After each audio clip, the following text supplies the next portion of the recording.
যে ক্রিকেটার এতদিন ছিল দলের অটো চয়েস, সেই ক্রিকেটারই কিনা এখন জায়গা পাচ্ছে না একাদশে। এক ইনজুরি তাকে ছিটকে দিয়েছিল দল থেকে, তবে ইনজুরি থেকে ফিরে এসেও দলে নিজের হারানো জায়গাটা ফেরত নিতে পারছেন না শরীফুল।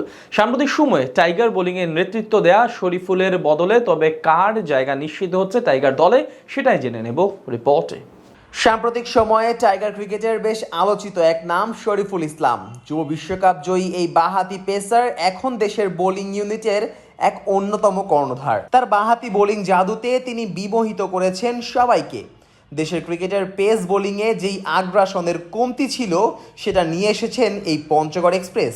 গেল এক বছরে লাল সবুজ জার্সিতে রেখেছেন একের পর এক অবদান। শান্তর দলের অবিচ্ছেদ্য এক অংশ বনে গিয়েছিলেন এই বাঁহাতি পেসার। স্বপ্ন ছিল এবারে টি-20 বিশ্বকাপে নিজের পারফরমেন্স দিয়ে আগুন ঝরাবেন, তবে সেই স্বপ্ন আর সত্যিতে রূপান্তর করার সুযোগ মিলছে না শরীফুলের সামনে। কেননা ইনজুরিতে পড়ে আসরের শুরুর 2 ম্যাচ মিস করে বসেন এই পেসার।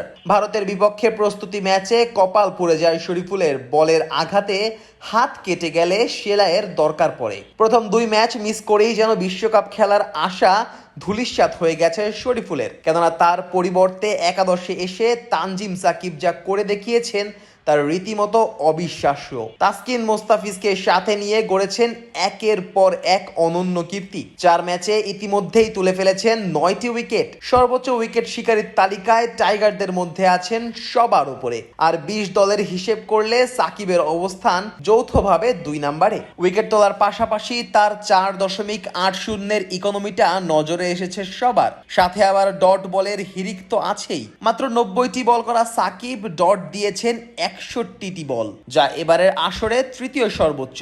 নেপালের সাথে ম্যাচে তো সাকিব ডট দিয়েছেন 21টি, যা কিনা ছিল টি-20 বিশ্বকাপের ইতিহাসে এক ইনিংসে সবচেয়ে বেশি ডট দেওয়ার রেকর্ড। তবে সাকিবের সেই রেকর্ড স্থায়ী হয়নি 24 ঘন্টাও। নিউজিল্যান্ডের লকি ফার্গুসন নিজের করা 24টি ডেলিভারিতে দেননি একটি রানও। তবে সেটা যাই হোক না কেন, সাকিব যে টাইগার দলে এখন সেরা বোলার সেটা আর বলার অপেক্ষা রাখে না। অন্যদিকে মোস্তাফিজুর রহমান আছেন নিজের ক্যারিয়ারের সেরা ফর্মে। আইপিএল থেকে ফিরে এসে যেন এক অন্য ফিজের দেখা পেয়েছে টাইগার সমর্থকেরা। তার কাঁটারে পরাস্ত হতে হতে ক্লান্ত হয়ে পড়েছে প্রতিপক্ষের ব্যাটাররা। আসরে ইতিমধ্যেই 7টি উইকেট তুলে নিয়েছেন কাটার মাস্টার। তবে উইকেটের থেকে ডেথ ওভারে তার বোলিং টাইগারদের ম্যাচ জিতিয়েছে বারংবার।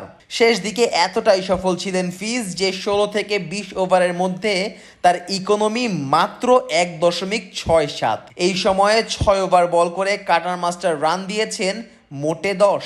এমন অসাধারণ পারফরমেন্সের পর তাকে একাদশ থেকে বসানোর কোনো সুযোগই নেই। তাসকিন আহমেদ হয়তোবা পরিসংখ্যান বিবেচনায় অনেকটাই পিছিয়ে এই 2 বলার থেকে, তবে তার প্রেসার ক্রিয়েট করার দক্ষতা সাকিব আর ফিজকে সফলতা এনে দিতে সাহায্য করেছে। তাছাড়া তাসকিন দলে থাকলে শেষ দিকে অতিরিক্ত কিছু রানের যোগান পেতে পারে টাইগাররা। সবকিছু মিলিয়ে দলের পেস ইউনিটের এখন যেই অবস্থা, তাতে অটো চয়েস হয়েও বেঞ্চে বসে কাটাতে হবে শরীফুল ইসলামকে।